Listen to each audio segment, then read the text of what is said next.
Stacey and Cam went to school together. I had no idea they were hooking up.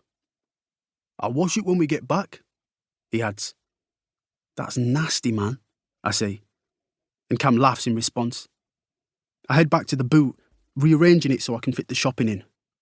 "Got everything?" he shouts when I get in the car. The bass feels like it's in my bones. I lower the volume. "The whole street can hear you," I snap, and Cam grins. Cam's 21, 3 years older than me, and we couldn't be more different if we tried. He's loud, I'm more reserved, he has girls blowing up his phone all day and night. I've always been in a committed relationship. He has light brown locks down to his waist, mine are darker and only reach my shoulders. But we do resemble each other physically, both being over 6 foot with a slender build, rich brown skin and dark eyes. He's the local DJ, and when he pulls up anywhere, everyone knows it's him. Mum and Dad used to get constant complaints, but now that he's the go-to person for parties, the whole town seems to put up with it. Cam presses the gas and the car pulls off fast. I put my hands out in front of me, catching the dashboard before I smack into it. He couldn't even wait for me to put on my seatbelt. That's another thing. My brother drives like a maniac. "Dickhead," I say, pulling the belt over me. "My bad," he replies, not looking the least bit sorry. I cross my arms and sigh. "What's up with you?" he asks. "Nothing," I mumble. "Q, what's up?" he presses. "Just drive, man," I say. Cam looks at me before reaching over to change the playlist. WizKid sounds out of the speakers, my favourite. One good thing about Cam is he knows when to drop something and let music do the talking instead. The roads are long and bendy in White Oak, making it impossible to see what's approaching round corners. We've driven up and down these lanes our whole lives, but I still drive with caution. Cam, on the other hand, drives like he's in Grand Theft Auto. He's no better at night when there aren't any streetlights. To this day, I catch my breath every time we meet another car on the road. But so far, he's never crashed. Not yet, anyway.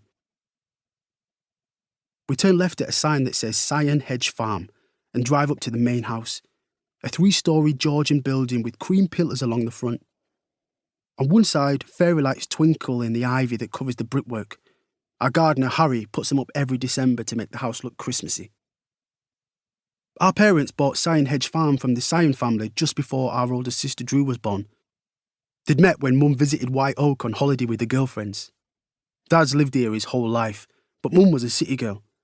She's a great cook, adores animals and loves the countryside, so it made sense for her to move here to be with him.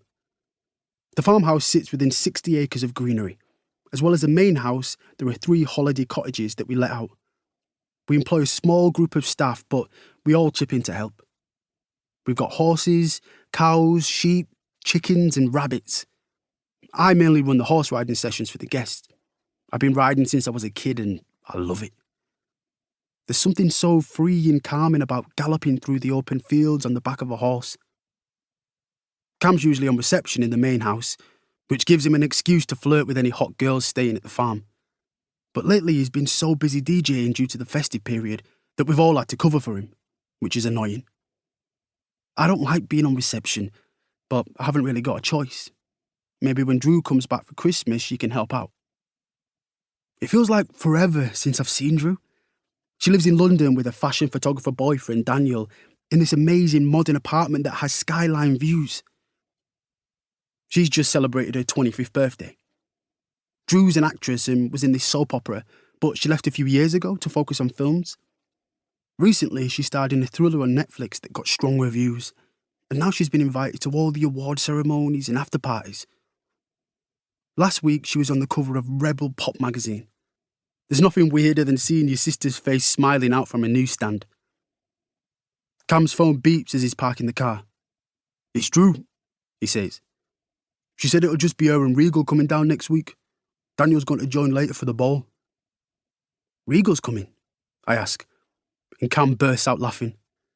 "You gotta let it go, man," he says, still chuckling to himself as he types back. Everyone, including Regal, knows that I used to have a major crush on her back in the day. I even wrote poems and made love song playlists.